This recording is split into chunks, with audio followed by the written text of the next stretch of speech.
Alrighty guys, welcome back to the Houston Kilby YouTube channel. In this episode, we are finishing up the purple truck.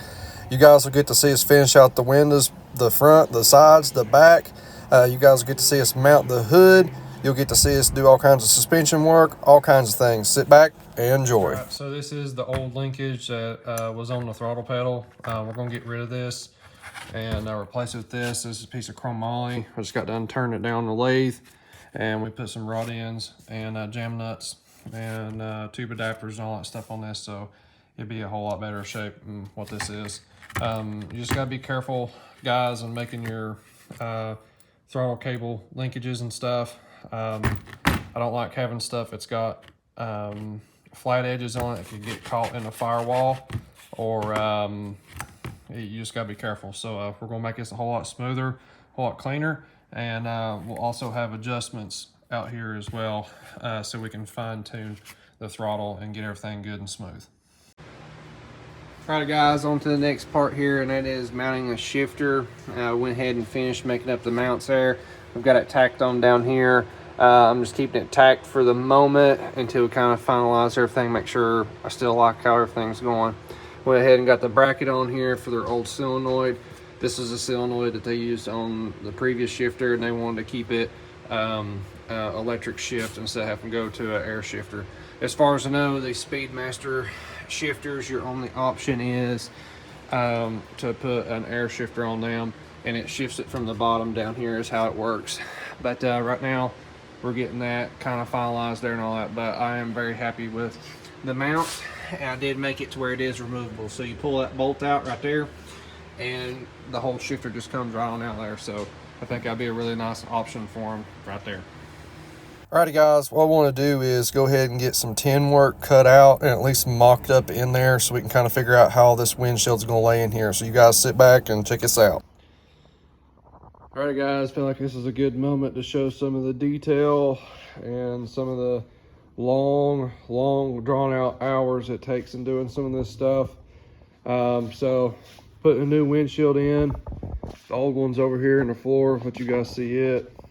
So that's the old one there. You guys can see how big the opening was before, and the customer was complaining about, because the opening was so wide and the box around the carburetors was made out of sheet metal, they could not see out of the truck. So what we're doing is we're making a clear box and making it narrower, and that also meant redoing all the sheet metal work just to fix that one little problem. The sheet metal did go all the way back to here. You guys can see all the mounts on it, but I decided I didn't like that because of, with the sheet metal all the way back to here, you couldn't work on anything down in here. The gauges were impossible to work on. Any of the wiring, all that stuff become really complicated, especially maintaining the brakes down there. So I was like, we're gonna get rid of that, and all these panels are now removable. Before, everything was riveted in.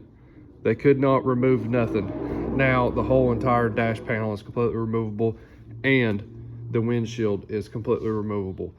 Before, everything was riveted, windshield and dash panel. So let's check out this see-through carburetor tunnel. So check this piece out right here. You almost can't see it from a distance. So that's what that looks like. I think that piece looks pretty nice. So basically it's bolted to the windshield, and then this looks super thick, but it's just really soft foam, and it just flattens out and seals up, so they get a watertight seal in there. And so that way when they unbolt the windshield, this comes out with it, and they literally just pull the whole thing out. So anyways guys, there's a little update of the last stretch here of getting new windows in this thing, and boy, is it taking some time. Oh my goodness. Alrighty guys, so I'm going to throw some pictures in here along with video, just because we had so much work on this project. It was really hard to film because how much stuff there was to do. So I just want to show some of the details that we've done in this thing, so you guys can kind of see. We've got the dash panels all mocked up. I'm starting to mock up how this dog box is going to look. It's a see-through dog box. It's going to be around the carburetors. That's what I call it, dog box. Not quite sure what you want to say what it is, but that's how we're going to call it in this one here, guys. So anyways, we're getting everything kind of fitted up. It's also time to work on the doors and get these doors fitted. They had steel doors on this thing, and so to put fiberglass ones on there, you got to make your own mounts. You got to make sure it's really good and stiff so the doors don't sag, and you also got to make sure you cut your doors to fit or sand them down. When you get fiberglass doors, guys, they don't fit at all. They normally got a lot of extra material on it, and this one we were lucky it had a little bit of material for the window opening. I really prefer it to be the doors are not cut up when you get them, but unfortunately these already were from the factory. They were done that way, so it makes it hard to get your window trim and all that stuff looking right. But I made it work. We got the lines looking a whole lot better, and there you guys go. You can see the inside of the window. All the windows on this thing are removable, front, backs, the sides, all of it. So here was a fun part, was working on the hood. The hood, I'm not quite sure if it was meant for a Pro Mod S10 truck or what the deal was, but it was literally 17 inches too long. So we had to chop it down, cut it up, also cut us out a notch for where the carburetor breather is. And this little project was a handful. You had to take your time so you didn't kill it, and also trying to mock up where the hood needs to go, where the windshield's going to go, how is it all of it's going to be removable, and all that stuff. So here you guys go. We're starting to mount up some tabs, and we use these push button aluminum quick releases for the hood. These things seem to work really good. We used them on the GTO with no problems at all. You can actually just use fewer than what we put on this thing, and it still holds it strong. We found out on GTO it only has like 3 of them on there, and it's good enough. But anyways, we're moving right along here. We had to make the mounts for the front of the grill, for the hood. All this stuff had to be made. I thought I'd show also, you guys got to see this in a real clip I done about a week or 2 ago. A little bit of fine detailed here of just doing some time lapse of doing the tin work, doing some bead rolls on it, how I lay that out.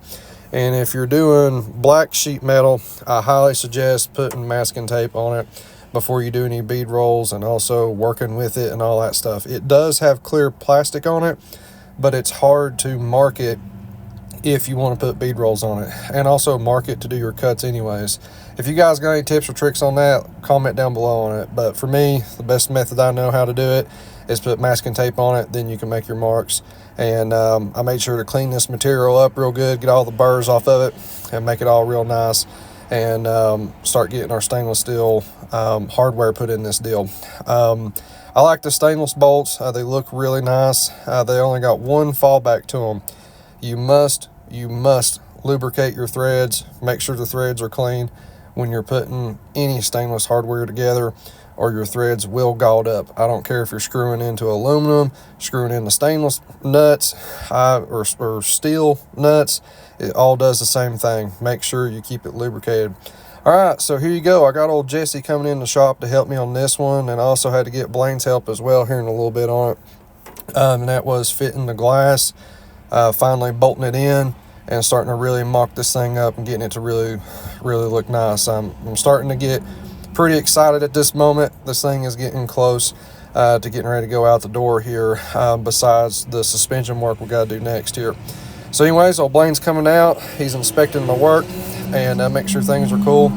And one of the problems we ran into that when we needed to test fire this thing was, I guess the carburetor gaskets dry rotted on us this winter, and they started leaking. It didn't do it when it came into the shop, but boy, as soon as we wanted to fire it up, it sure as heck did. So we had to take a break for a minute, order new gaskets for it. It just needed bowl gaskets and the diaphragm gaskets for the pump shot, and that was on both carburetors, on both the 2-barrel side and the 4-barrel side. But anyways, these last minute things always tend to happen right when you're getting close to getting a vehicle out, or if you just need to move it around, and that was the situation we were in. We just needed to move it, but it didn't like that, so we had to get the jack and the dollies out to move this thing out of the way for us. Alrighty guys and gals, it's now time to get into the suspension side of it.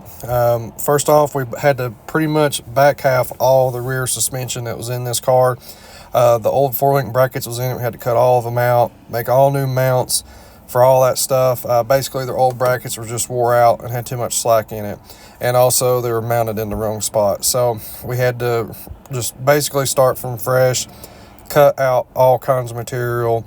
As we were pulling things apart, we had some issues with the brakes. We found out we had loose jam nuts everywhere, and also a really dangerous long rod end I've never seen before. I've never seen one with that long of threads, but even if you do have that long of threads, you never want to show that many. That's a really good way to break it out. But anyways, rod ends that were wore out had tons of slack in them. We ended up putting brand new rod ends in it, cleaned the threads up on the existing 4-link bars on the front. We had to make new 4-link bars on the back, and we also ended up putting new shocks on the back. We're starting to get a lot of things cut out and out of the way, and now it's time to start adding back in. So we found a lot of thin metal areas, so we just plated it, and it's just what we had to do. So now it's time to start getting these shocks in this bad boy, get the shock mounts lined up. We had to build the new shocks for it. We put QA1 double adjustables on it all the way around. And now this truck is starting to get centered up. We also put a brand new wishbone in it, made it all in-house. This was the existing battery box that was in the truck. We was able to clean it up and save it. It took a lot of work, but was able to do it. We put a brand new anti-roll in it, cleaned up the brakes, done some brake work to it. We'd found that the front brakes wasn't even working on it, and was able to fix that. We put all new brackets for pretty much all the suspension in the rear. We put brand new gears in it on both front and rear. It had the wrong gear ratio and stuff in it, so that way this thing will be a whole lot faster next time it goes out. But this thing is starting to get to the point on suspension wise, you're starting to get excited on it. So here it is with third members out. Went ahead, one thing I didn't show here, I put drain plugs in, both in the front and the rear, so they can actually drain the fluid now. That was one thing on these housings that was weird. So you guys go, you can start to see the rear suspension coming together. We've got the wishbone in it. We also need to make some removable drive shaft enclosures, or drive shaft loops, I should say. So these are some loops that we made for it, so that way it's a whole lot easier to take the drive shaft out of it. It's a removable one. We're wrapping up on the battery box on getting it a whole lot better and stronger, because it's kind of wanting to come apart on us. One of the other requests the customer had was putting a wheelie bar on this thing, so we had to make a brand new set of wheelie bars for it. As you guys could probably tell, we had a ton of work in this bad boy, and we're starting to rack up the hours on it for sure. But you gotta do what you gotta do, and you gotta hammer down. So anyways, I hope you guys are kind of enjoying the pictures and the videos kind of mixed in here. We're starting to wrap up on the wheelie bar, and you guys can probably see it right about here, getting put on the truck. And this thing looks pretty good. I'm pretty happy with the way this thing turned out. Blaine did a killer job on it. Me and him both hammered down on this truck from top to bottom at all ends. And I'm about to give you guys some more up close view of the suspension, how it's looking with anti-roll, wishbone, wheelie bars, new 4-link bars, 4-link brackets, all that good stuff. And here you guys go. We're wrapping up, and all the welds are done on the rear end, and the rear suspension is now finished up, guys. And boy, a lot of work right here, a lot of work, but it's turning out pretty good. And we're happy with this thing, and now the customer has got something to work with. Alrighty guys, quick tip of the day here. We just had to put a brand new shifter in this truck, and we just got done putting transmission fluid into the truck. You got to make sure you run it through the gears and stuff, all through the gears and the reverse, into park, back through them, and then check the fluid again. If you don't, you'll have problems in the transmission, and you actually be really low on transmission and cause slipping problems. So let's fire this thing up, make sure the shifter works, double check the fluid, be in good shape. Always check your fluid with the truck running.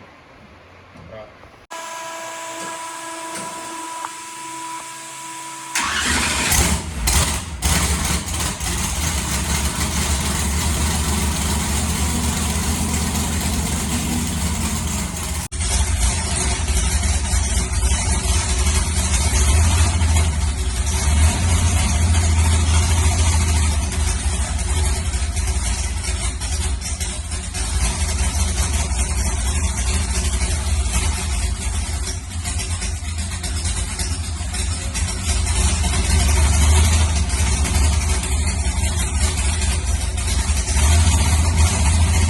Alright guys, so all the fluids have been topped off on everything, top to bottom, transmission, front end, rear end, all that good stuff. And now it is suspension tuning day. The owners have come here to pick up the car, and also we got to scale it out. I just wanted to show something really cool right here. This thing actually has some real OG Big Chief actual Pontiac heads on it, like the real ones. They actually say Pontiac and have the bow tie, or excuse me, the Pontiac emblems on them. And I just thought that was so cool. I thought I'd share that. But anyways, guys, it's been a really good episode here. We're getting ready to load this thing up on the trailer, and customers are happy. We're happy. Glad to get this thing out of here. They've got their new wheels on the front of it up here, new gear ratio all the way around, new wheelie bars, windows are done, all kinds of good stuff. And those over 400 and some hours that went into this deal before it went out the door, and we're glad to see them happy, and it's time to get rocking and rolling here.